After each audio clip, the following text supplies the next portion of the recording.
नमस्कार, मैं हूं आशीष चित्रांशी और आप देख रहे हैं द न्यूज लॉन्चर।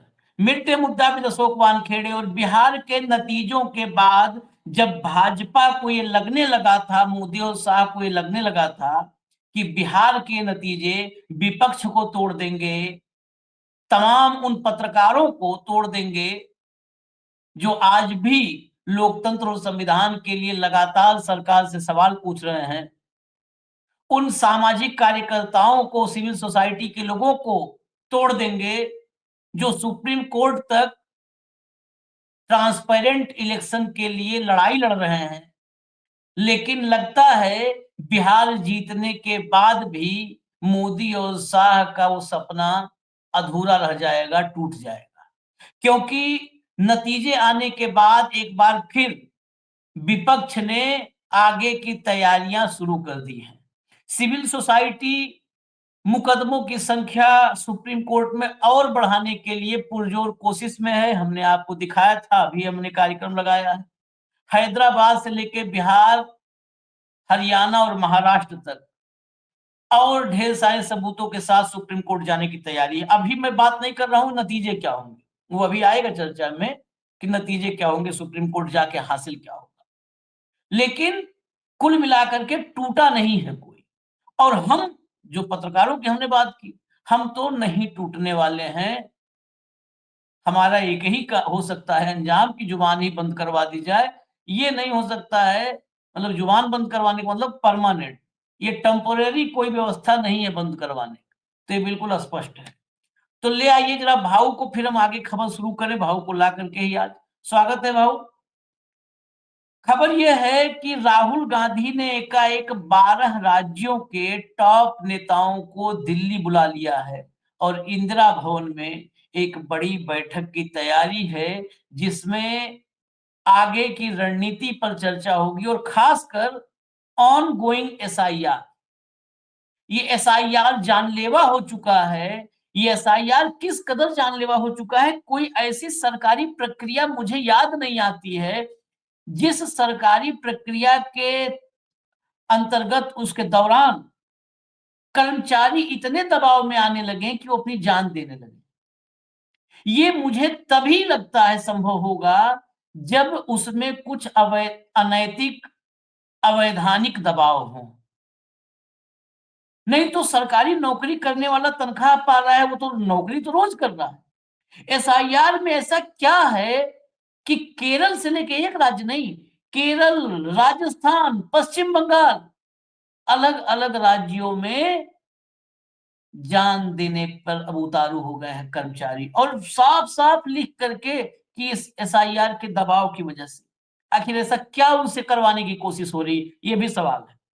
खैर, साथ में राहुल अगर इधर तैयारी कर रहे हैं 12 राज्यों के टॉप लीडर्स को बुला करके, तो अखिलेश यादव भी मैदान में उतर चुके हैं और उन्होंने भी आर पार का ऐलान कर दिया है। अब सवाल यही है, सुप्रीम कोर्ट से लेकर के और हर जगह हमारे आपके सबके मन में जो होगा, कि क्या ज्ञानेश से ये अंतिम संग्राम होगा। और अगर ये अंतिम संग्राम होगा तो विजयी कौन होगा, ये तो सबके जहन में रहता है। तो सब समझेंगे कि खबर लाते हैं, पार्ट पार्ट में चलेंगे। पहले राहुल वाले पार्ट पे हम चर्चा करेंगे, फिर अखिलेश के पार्ट पे चलेंगे, और फिर उस जानलेवा एसआईआर की चर्चा करेंगे आखिर में। पहले राहुल के पार्ट पे खबर लाइए। मोदी सरकार को घेरने का प्लान बना रही कांग्रेस, 12 राज्यों के नेताओं के साथ होगा एसआईआर पर मंथन। भीतर दिखा दीजिए खबर, और बस फिर इस पे ही सवाल लेंगे पहला। लाइए। दरअसल वोट चोरी के मुद्दे के बीच कांग्रेस ने 18 नवंबर को उन 12 राज्यों और केंद्र शासित प्रदेशों के प्रभारियों और राज्य इकाई प्रमुखों, कांग्रेस विधायक दल के नेताओं और सचिवों की समीक्षा बैठक बुलाई है, जहां मतदाता सूचियों का विशेष गहन पुनरीक्षण चल रहा है, एसआईआर, जिसे आज किसी हमारे दर्शक ने नाम दिया था स्पेशल इंटेंसिव रिगिंग एसआईआर।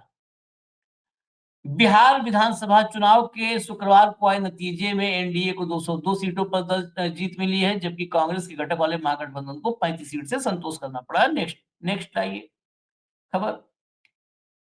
खास बात यह है कि पार्टी के एक वरिष्ठ पदाधिकारी ने बताया है कि इन 12 राज्यों और केंद्र शासित प्रदेशों के अखिल भारतीय कांग्रेस कमेटी के एआईसीसी के जो प्रभारी हैं, वो बुलाए गए हैं।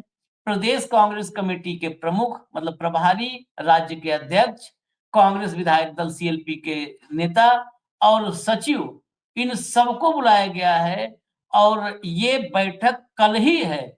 इंदिरा भवन में ये बैठक कल ही है, इसमें अभी ऐसा नहीं है कि बहुत लंबा समय है, अगले हफ्ते या कुछ, कल ही है। आज हम चर्चा कर रहे हैं, 24 घंटे बाद बैठक। पहले इसी पर चर्चा। स्पेशल इंटेंसिव रिगिंग, ये न्यूज़ लॉन्चर के एक दर्शक ने नाम दिया है। इस स्पेशल इंटेंसिव रिगिंग पर बैठक राहुल गांधी ने बुलाई है। बाबू, क्या नहीं, कुछ सही नतीजा आएगा बस, या खाना पूर्ति ही है? जो कल 128 सीटों का डाटा आया, एक तो 28 सीटों में जितने लोग डिलीट कर दिए गए हैं, उससे कम मार्जिन से एनडीए की सीटें जीती है। और ये डिलीट किए हुए लोग में से बहुत सारे मतदाता है जो लोग नहीं जा पाए। तो ये रिगिंग तो है आशीष जी। चुनाव आयोग ने स्वयं कहा था, गणेश कुमार जी, मुझे याद है कि म्यांमार, नेपाल और बांग्लादेश के लोग मिले हैं। बहुत ही एक इस रिस्पॉन्सिबल जगह पे बैठे हुए आदमी के मुंह से बहुत ही छिछोरी बात थी, जो इस देश के नागरिक को गाली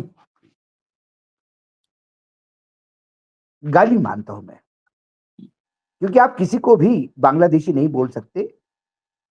उसके पूर्वजों ने हो सकता है बलिदान दिया।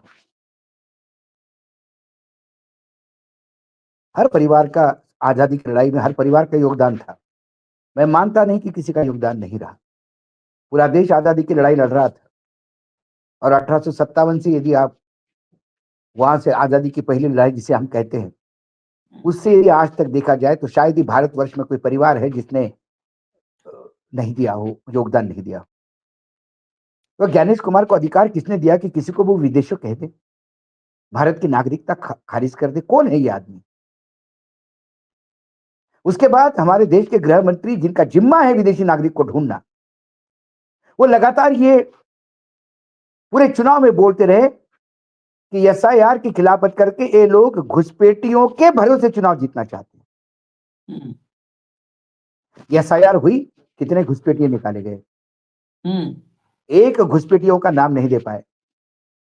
सर्वोच्च न्यायालय ने क्लियर करने के लिए कहा, कहां गए घुसपैठिए? कौन से घुसपैठिए, कितने घुसपैठिए निकाले? जरा बताएं, जवाब दे, गृह मंत्री जवाब दे। क्या चुनाव आयोग बीजेपी का प्रकोष्ठ बनके चुनाव के लिए खाद्य सामग्री मुहैया करवाता है? और मेरा एक सवाल गृह मंत्री को है कि यदि 2003 की सूची पे एसआईआर करने को विरोध करने पे घुसपैठियों के भरोसे सरकार करना चाहते हैं, तो फिर लोकसभा में क्या आप घुसपैठियों के भरोसे चुनाव जीते? ये बता दे। लोकसभा में तो बिहार में एनडीए ने जीत परचम हासिल किया था, तो क्या घुसपैठियों के भरोसे थे क्या? अपने खुद के मतदाताओं को घुसपैठिए कहने वाले आसान फरामोश ये लोग एक नरेशन बनाने की बात करते हैं। ये सही कहा उसने, ये रिगिंग है। जो विपक्ष का समर्थक है उसका नाम डिलीट करो। इसलिए मैं इसको बिल्कुल रिगिंग, जिसने भी कहा बहुत ही इंटेलिजेंटली उसने इसका नाम सोचा।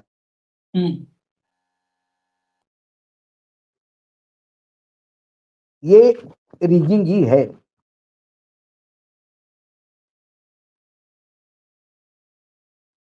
तो कुल मिलाकर जो अभी अभी भी लाखों के तादाद में मतदाता गए और मतदान के अधिकार से वंचित होकर वापस आ गए।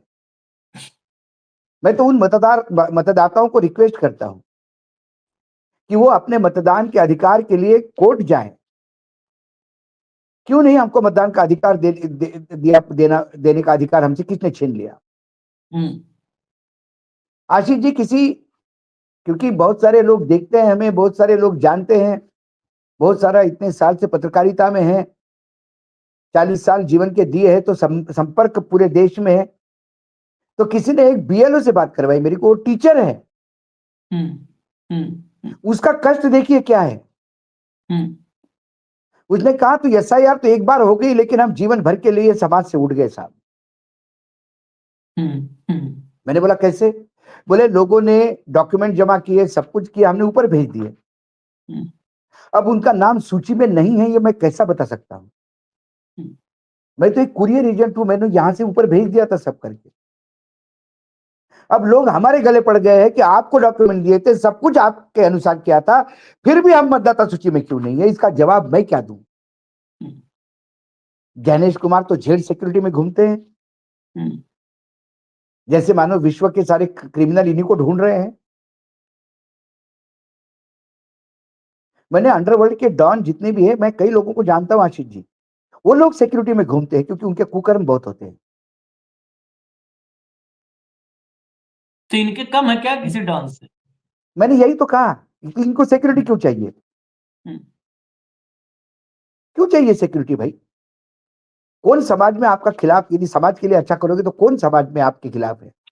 अरे वो भी पूरा देश, जब 143 करोड़ देशवासी इनके साथ हैं तब इनको सिक्योरिटी साथ है, चाहिए। हाँ। तो पाकिस्तान से लोग आएंगे इनको मारने के लिए, वो भी नहीं आ सकते क्योंकि विदेशी लोग इनको बोलते हैं कि आप हमको गाइड करिए चुनाव के लिए। एक ही पार्टी में को लगातार सत्ता में कैसे बनाए रखे, इसकी एक्सपर्टाइज है इनकी। विदेशी से भी मांग बढ़ रही है इनकी। आप चुनाव सदन में कोई आदमी जाए और जाके अपॉइंटमेंट मांगे, अरे राजकीय दलों को अपॉइंटमेंट नहीं मिलता भाई। आप बात कर रहे हो आम आदमी जाके अपॉइंटमेंट करके मांग के पूछे कि ये सब मेरे सारे डॉक्यूमेंट दिए थे, मेरा क्यों मतदाता सूची में नाम नहीं है? क्यों नाम नहीं है?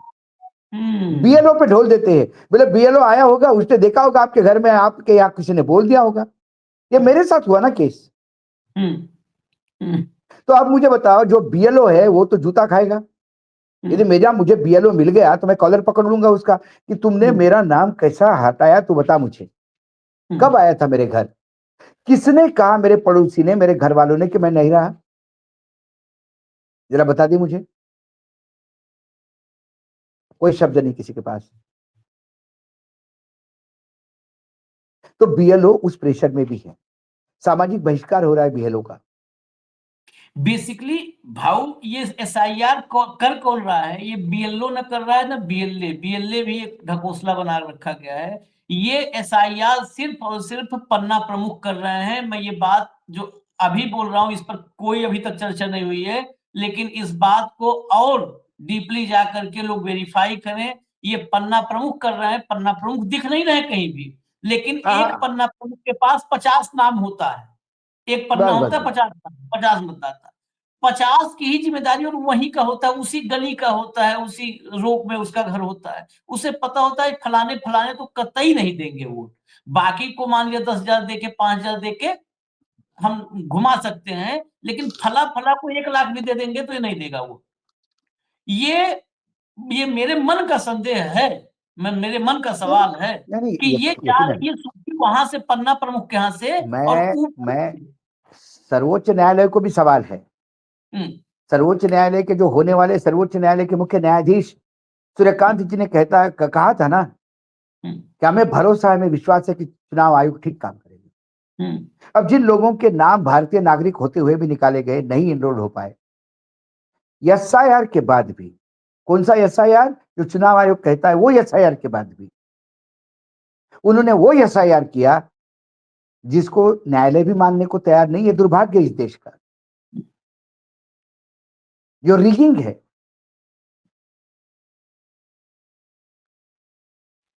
उस रिगिंग को भी बहुत न्यायालय मानने को तैयार नहीं है। यदि मैं कल 100 लोग ऐसे खड़े कर दूं चुनाव आयोग के सामने या सर्वोच्च न्यायालय के सामने, जो मतदाता है लेकिन उनको वंचित किया गया है, वो टैक्स भी देते हैं इस देश में, उनके नाम पे खेत भी है, प्रॉपर्टी है, इसके बावजूद वो मतदाता क्यों नहीं? वो विदेशी भी नहीं है, वो देशी है। वो भारतीय होने के बावजूद, बालिग होने के बावजूद मतदान का अधिकार क्यों नहीं है? क्योंकि वो मोदी मोदी नहीं कहते। क्या इसलिए है? क्या वो मनुस्मृति सर पे लेके नहीं घूमते? क्या इसलिए है? तो जो लगातार नरेशन बताने की बात हो रही है कि विपक्ष कांग्रेस लेफ्टिस्ट के तरफ है, कांग्रेस मुसलमानों के प्रति ये है, ऐसा बोल के इस देश के ईमानदार मुसलमानों को प्रधानमंत्री फिर गाली दे रहे हैं। हाँ, नहीं कि कांग्रेस तो मुसलमानों की पार्टी है। गाली देने का ही वो एक ही काम में एक्सपर्ट है, वो एंटायर पॉलिटिकल साइंस में। आप ये कहते हो कि आप ये कहते हो कि कांग्रेस टूट रही है, दो धड़े में बट जाएगी। ये सारा नरेशन इसलिए किया जा रहा है, बार बार इसलिए ये प्रोजेक्शन हो रहा है क्योंकि चुनाव आयोग के कुकर्मों पे चद्दर डालनी है। चुनाव आयोग इस रिजल्ट को मानता ही कैसा है? जब वीवीपैट की स्लिपें बाहर मिली है तो चुनाव फिर से करवाना पड़ेगा। वीवीपैट की स्लिपें कैसी बाहर? अगर चुनाव आयोग ये बताए आचार संहिता किसको कहते हैं? चुनाव आयोग बताए आचार संहिता किसको कहते हैं? आचार संहिता इसको कहते हैं कि अशोक वानखड़े ज्योतिबा फुले अंबेडकर जयंती, ज्योतिबा फुले टू अंबेडकर, इस कार्यकाल में हुआ सामाजिक परिवर्तन पे यदि 29 तारीख को नवंबर को भाषण है यवतमाल में मेरा, तो वो कैंसिल किया जाता है क्योंकि आचार संहिता लगी हुई है, नगर पालिका की चुनाव है। भाषण हो नहीं सकता आचार संहिता में, पैसा बटेगा। लेकिन 30 लाख महिलाओं के अकाउंट में पैसा जा सकता है। भांग खा के सोया है क्या? आज सवाल है ये, देश का नागरिक होने के नाते सवाल पूछता हूं, संविधान सर पे लेके चलता हूं।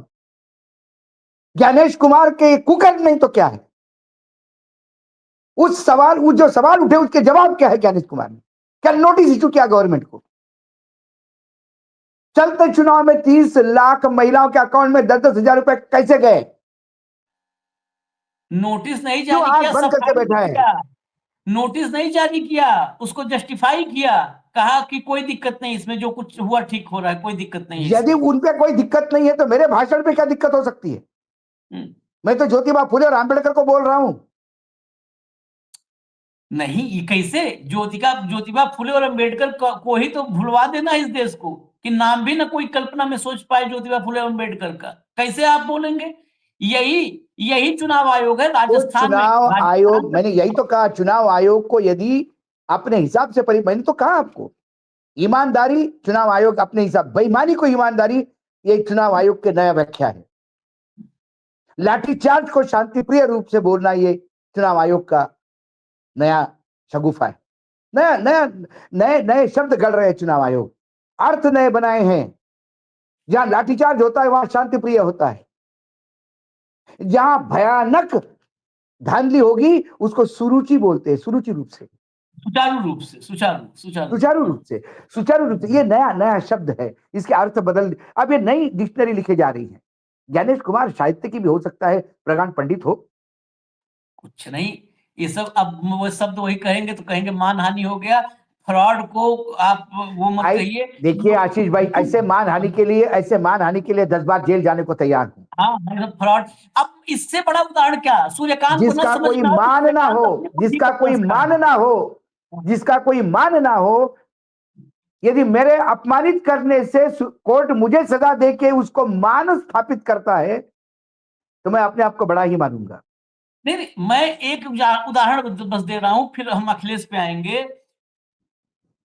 नई योजना, जिस योजना में मतलब बिल्कुल आचार संहिता, क्योंकि सरकार और आयोग दोनों एक ही साथ बैठ के फिक्स करते हैं। फिक्स तो अमित शाह फिक्स करते हैं, ऐलान खाली डेट करते हैं ज्ञानेश कुमार।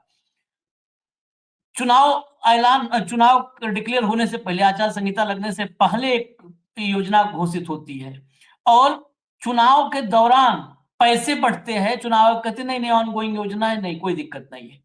अभी भाषण की बात आई, भाषण इसलिए रोक दिया जाता है, और वो भाषण पॉलिटिकल नहीं है, वो भाषण अंबेडकर और फुले पर है, इसलिए रोक दिया जाता है कि नहीं वहां पर निकाय चुनाव है। अब तीसरा उदाहरण हो, राजस्थान में कोई ऐसा नहीं कि 100 साल पहले 2023 में नवंबर में चुनाव हुए। राजस्थान में अशोक गहलोत की सरकार थी, गहलोत सरकार टैब और मोबाइल बांट रही थी, चुनाव से पहले बट रहा था, वो ऑन गोइंग था, प्रोसेस में था, बट रहा था। जैसे ही आचार संहिता लगी राजस्थान में, ये मैं ऑन रिकॉर्ड बातें कह रहा हूं। अब ये सूर्यकांत को अगर समझ में आवे तो get well soon, Suryakant get well soon. वहां पर यही चुनाव आयोग रोक दिया। अरे भाई फिर भाजपा के बजाय तुम ही चुनाव लड़ लो, तुम ही चुनाव लड़ लो। कहो मोदी जी अमित शाह को, कहो आराम करो, तुम ही चुनाव लड़ लो। ये रैलियों का तमाशा क्यों, पाखंड क्यों, ढकोसले क्यों, जब चुनाव तुमको लड़ना है तो। अशोक गहलोत की योजना बंद होगी, नीतीश कुमार की सरकार नहीं बंद होगी, इंदिरा ममता बनर्जी की गांधी बंद के होगी, स्टालिन की बंद होगी। इंदिरा गांधी का चुनाव निरस्त किस पॉइंट पे किया गया था? बांसबल्ली, एक जनसभा में बांसबल्ली का खर्चा कहा गया कि सरकारी खर्चा से है, और एक कपूर साहब थे पीएमओ में, उनको वहां पर ड्यूटी में तैनात कर दिया गया था। बस इतनी सी वजह थी। यहाँ पर अरबों रुपए, हम अगला कार्यक्रम ही सिर्फ ला रहे हैं भाऊ, उस पर चर्चा अब अगले कार्यक्रम में करेंगे। अगला कार्यक्रम ही सिर्फ ला रहे हैं कि शपथ ग्रहण से पहले अभी नया बवाल है, हालांकि चुनाव होना आयोग जाना की कुछ। ज्ञानेश कुमार जी जिस चेयर पे बैठे हो, उस चेयर के ऊपर जो लोग बैठे थे, कम से कम पुराना चुनाव आयोग का इतिहास ही पढ़ लो।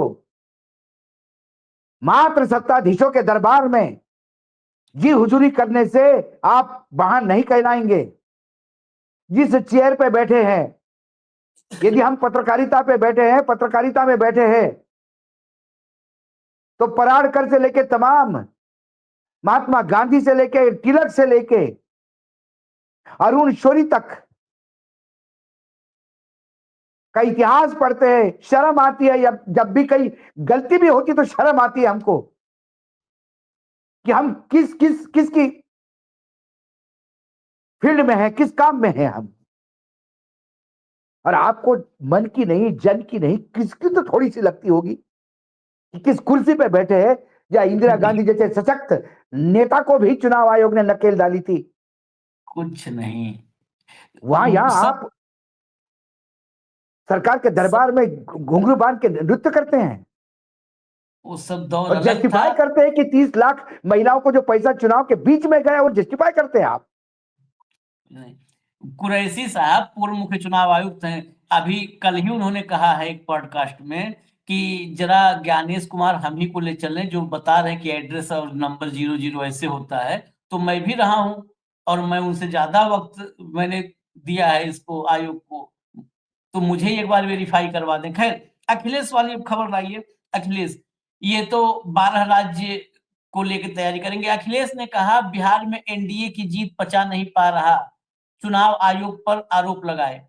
बिहार की जीत अखिलेश को लेना देना नहीं है, लेकिन नहीं पचेगा क्योंकि पचने लायक है ही नहीं। और अखिलेश ने बेंगलुरु से कार्यक्रम शुरू किया है, उसमें क्या कहा है ये देखिए। एनडीए को मिली सीटों की दोहरी सेंचुरी पर सवाल उठाते हुए अखिलेश यादव ने कहा कि मैं यह परिणाम पचा नहीं पा रहा हूं, हम इसे स्वीकार नहीं कर पा रहे हैं। इतनी बड़ी संख्या में सीटें कैसे जीती जा सकती हैं, स्ट्राइक रेट इतना अधिक कैसे हो सकता है।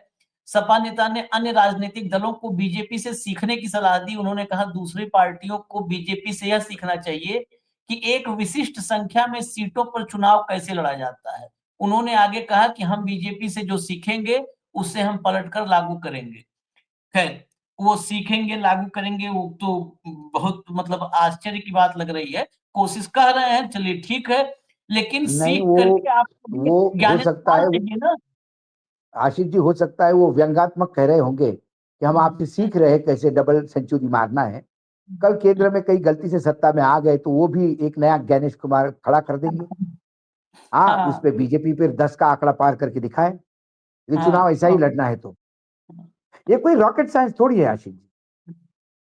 ये तो चुनाव आयोग के लिए मुझे भी बिठा दो, कल मैं भी आपको बता देता हूँ किसको कितनी सीटें देनी है, मुझे बताओ। रिजल्ट पहले डिजाइन कर लेते हैं, उसके बाद अपन चुनाव करवा लेते हैं।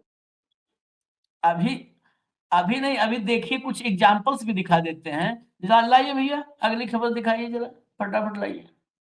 ये देखिए, देखिए चुनाव आयोग के अधिकारियों और बीएलओ के साथ भाजपा ने अपने एजेंट लगा दिए हैं। ये बीएलओ भाजपा एजेंटों के इशारों पर काम कर रहे हैं। मैंने अभी कहा था ना कि पन्ना प्रमुख से हो रहा है सर। बिल्कुल बिल्कुल और बिल्कुल चिन्हित बिल्कुल करके जाति धर्म के आधार पर और सपा समर्थकों के नाम वोटर लिस्ट से काट रहे हैं। चुनाव आयोग इसी तरह से बिहार में भाजपा के इशारे पर काम किया और यूपी में भी कर रहा है। भाजपा और चुनाव आयोग की साजिश को जनता भी समझ रही है और जनता में भाजपा एवं चुनाव आयोग के खिलाफ आक्रोश बढ़ता जा रहा है। जिस दिन जनता विद्रोह शुरू करेगी, भाजपा और चुनाव आयोग को छिपने की जगह नहीं मिलेगी। चुनाव आयोग से निवेदन है कि जनता के धैर्य का परीक्षा न ले एवं निष्पक्ष एवं ईमानदार कार्य करें। भाजपा के इशारे पर वोट काटना, बेईमानी करना बंद करें। नेक्स्ट चलिए, ये तो ट्वीट है, इस ट्वीट पर ही चर्चा करेंगे। घरों तक नहीं पहुंच रहे बीएलओ की शिकायतें, किसी ने कहा प्रपत्र नहीं दिया, किसी ने बताया घर बुलाया। ये अखबार में छपी जो है एसआईआर की एक झलक है बस। हजारों वोटरों को नहीं मिले फॉर्म, बीएलओ का भी अता पता नहीं। ये अखबार में छपी हुई एक झलक है। समाजवादी पार्टी की तरफ से जो ट्वीट है भाऊ, अभी 4 दिन पहले और शुरू में भी कहा था कि हम बूथ लेवल पर, ब्लॉक लेवल पर कमेटियां बनाएंगे एसआईआर से निपटने के लिए, एसआईआर में धांधली नहीं करने देंगे ज्ञानेश को। अब वही समाजवादी पार्टी, आखिर स्टेज यही आता है, आप करोगे क्या? पूरा देश तो इन्हीं के हाथ में है। अब ये कह रहे हैं कि जनता विद्रोह करेगी तो छिपने की जगह नहीं मिलेगी। ये बीजेपी एजेंटों के इशारों पर उनको साथ लेके चल रहे हैं और हमारे मतदाताओं को काट रहे हैं। मैं ये सवाल पूछना चाह रहा हूं आपके ही जवाब के माध्यम से अखिलेश से, कि फिर ऐसे तो क्या मतलब है? फिर वो सीसीटीवी का मुकाबला हम पीपीटीवी से करेंगे। आखिरकार तो सरेंडर हो गए ना, ट्वीट ही तो करना जुमले पड़ रहा है आपको कि विद्रोह होगा जुम तो आप छिप नहीं पाओगे। आज मैं क्या कर पा रहे हो आप? जुमलेबाजी से काम नहीं होगा, हाँ। सीसीटीवी का पीपीटीवी बोलने से काम नहीं होगा। हम्म, यथार्थ के धरातल पे ये देखना होगा कि आप अपने मतदाताओं को मतदान का अधिकार कैसे दिलवा पाओगे। हम्म, इसकी लड़ाई क्या है, इसका रास्ता ढूंढना होगा। इसका रास्ता ढूंढना होगा और मैं फिर कह रहा हूं, इसका रास्ता न्यायपालिका के यहाँ नहीं है। वर्तमान में मुझे न्यायपालिका से एक क्षण भर का भी कोई भरोसा नहीं है कि न्यायपालिका आप पे न्याय कर पाएगी, क्योंकि जहां न्यायपालिका भगवान को पूछ के निर्णय देते हो, वहां मुझे संविधान की कोई जगह दिखाई नहीं देती न्यायपालिका में। ये मैं बात बता दूं आपको, जो न्यायपालिका आवारा कुत्तों के लिए ज्यादा परेशान होती है, लेकिन महाराष्ट्र की गैर कानूनी सरकार 2.5 साल तक चलने देती है, ये न्यायपालिका है। ये वो न्यायपालिका है जो महाराष्ट्र में वही फर्जी मतदाता सूची पर फिर चुनाव करवाने पे अड़ी हुई है, जिस पर विधानसभा चुनाव में इतना गदर काटा। ये वही न्यायपालिका है।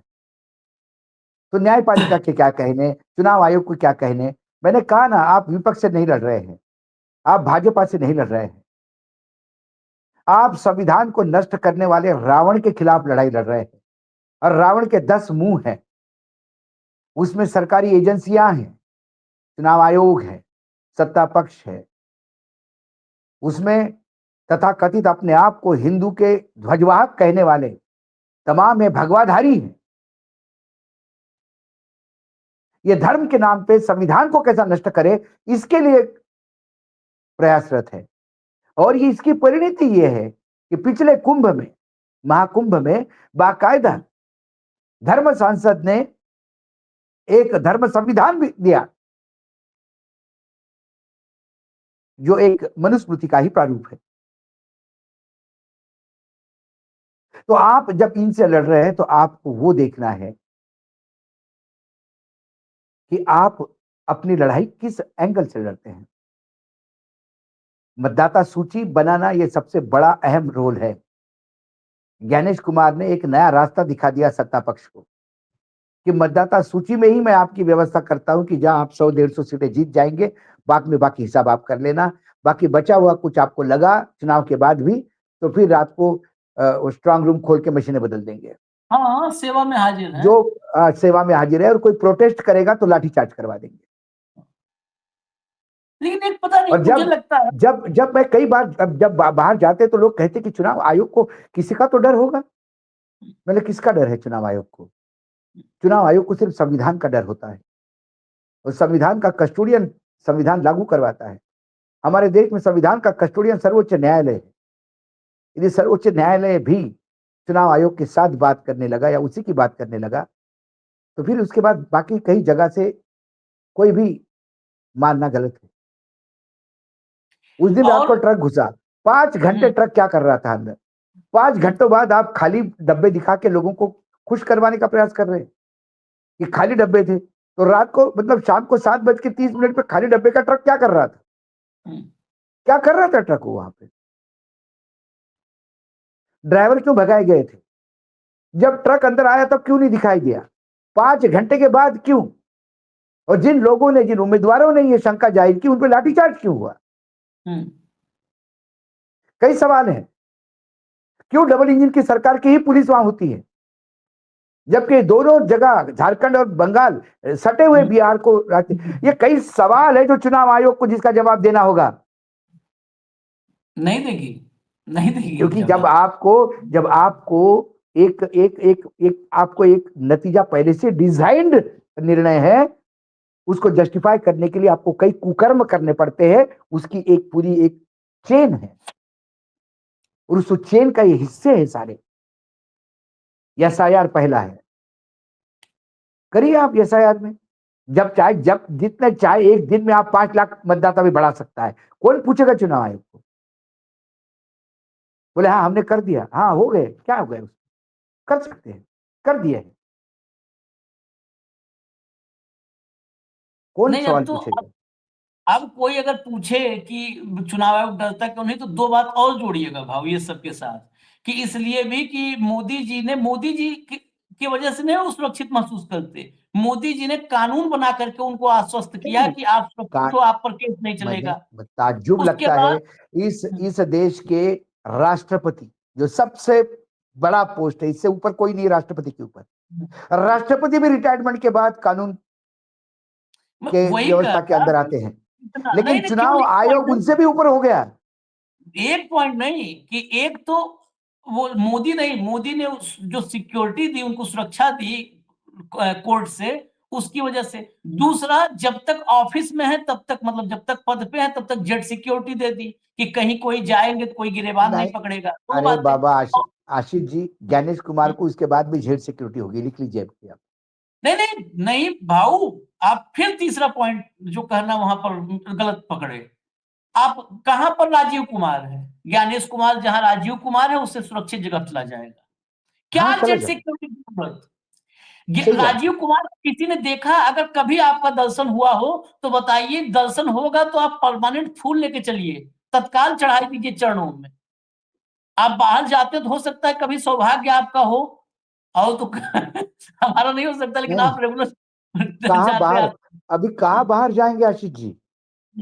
कहाँ बाहर जाएंगे? अभी तो इसी देश की लड़ाई लड़नी है। नहीं नहीं, हम कहीं इस देश में कहीं दिख जाए तो, देश इस में नहीं देश नहीं, में कहीं दिख। ना ना ना ना ना ना, कहीं नहीं, कहीं नहीं, कहीं नहीं। वो वो बिल्कुल है ही नहीं सही कहा देश था, में, वो वो देश है छोड़ ही नहीं चुका। देश में। वो देश छोड़, उनके पहले ही परिवार देश छोड़ने की खबर आ गई थी और वो भी देश छोड़ गए, ऐसी भी खबर है। नहीं नहीं, जिसने भी ये बात कही थी, मुझे एक मुझे बात उस पर पूरा बताइए, भरोसा है। चुनाव आयोग को लेकर जितनी भ्रांतियां हैं, जितना हम्म, लोगों के मन में सवाल है, उसके हम्म, जवाब सारे पुराने चुनाव आयोग के मुख्य आयुक्त दे रहे हैं रिटायरमेंट के बाद। हाँ हाँ हमारे रावत साहब को आप जाके देखिए, भोपाल में वो सब्जी खरीदते हुए नजर आते रास्ते में, हाँ हाँ उसी चीर परिचित मुस्कान के साथ। हाँ उम्र हो गई है, लेकिन वही चिर परिचित मुस्कान। उनको तो किसी रिक्शा वाले से भी भय नहीं है, ना हाँ किसी से, हाँ क्योंकि मैं तो आईएएस ऑफिसर थे, जब इंदौर में कलेक्टर थे, तब मैं इंदौर में फ्री प्रेस जर्नल में रिपोर्टर था।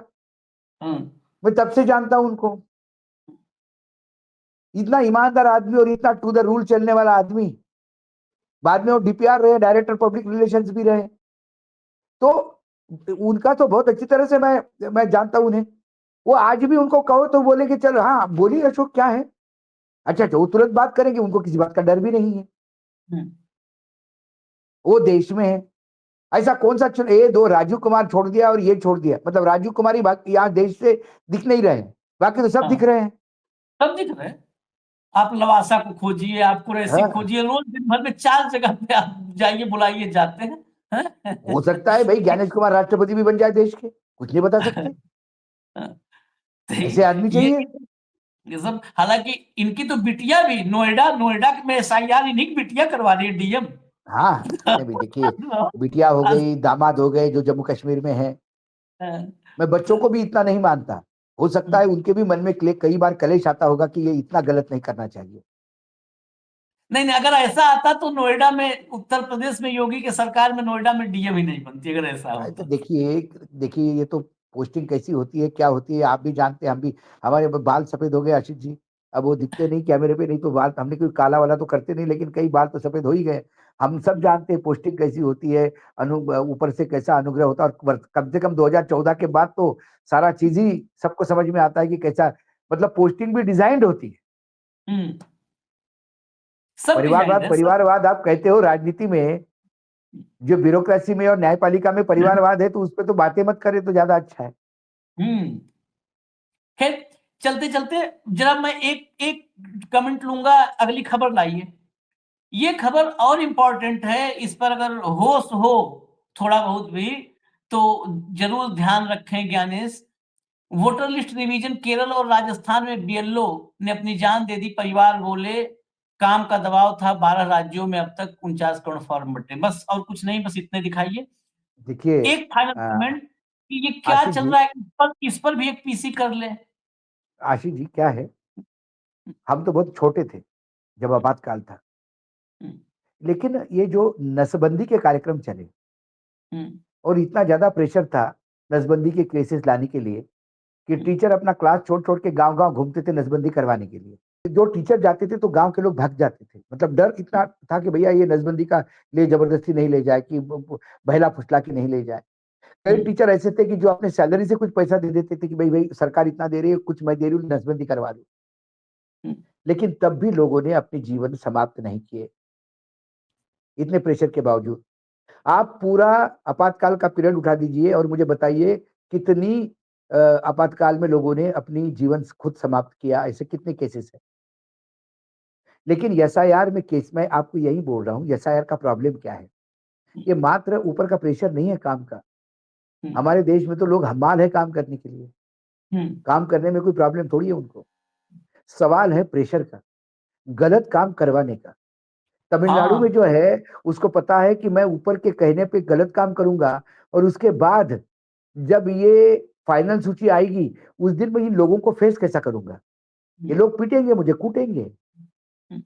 जो आज बिहार के BLO की हालत हो रही है, वो हाथ जोड़ जोड़ के बोल रहे कि भाई साहब मैंने ऊपर भेज दिया था, खुदा की कसम, बच्चों की कसम खाता हूं, मंदिर में शिव जी के ऊपर हाथ रख के खाता हूं, मेरा कोई दोष नहीं इसमें।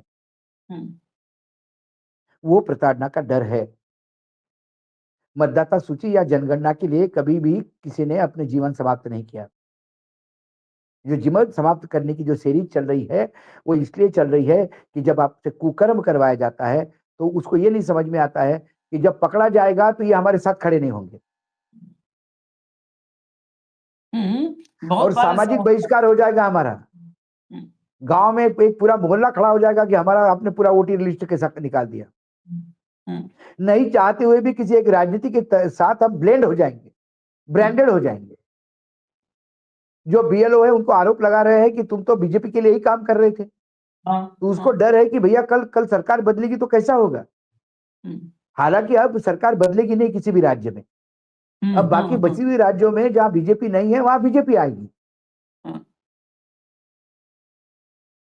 मैंने तो कहा कि तमिलनाडु में भी बीजेपी का परचम फैलाएगा, मुझे बिल्कुल इस बारे में, क्योंकि सवाल नहीं पूछ सकते आप कि कल तक बीजेपी कुछ भी नहीं थी, आज एकदम 100 सीटें कैसी लेके आई। प्रधानमंत्री की नीतियों में विश्वास रखा तमिलनाडु के लोगों ने पहली बार। प्रधानमंत्री को अपने ही नीतियों में विश्वास है कि नहीं पता नहीं, क्योंकि वो बोलते कुछ है करते कुछ है। प्रधानमंत्री को बोलना होता है, उसकी जवाबदेही थोड़ी है कि जो बोला वो करना भी है।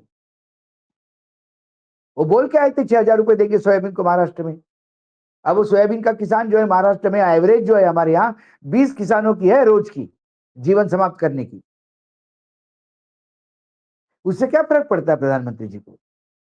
चलिए, अभी तो बिहार को, बिहार वालों के लिए तो जो है ये जो प्रेशर है, ये प्रेशर काम का नहीं है, ये गलत खबरें छप रही है काम के प्रेशर से ना, ये कुकर्म करने के प्रेशर से।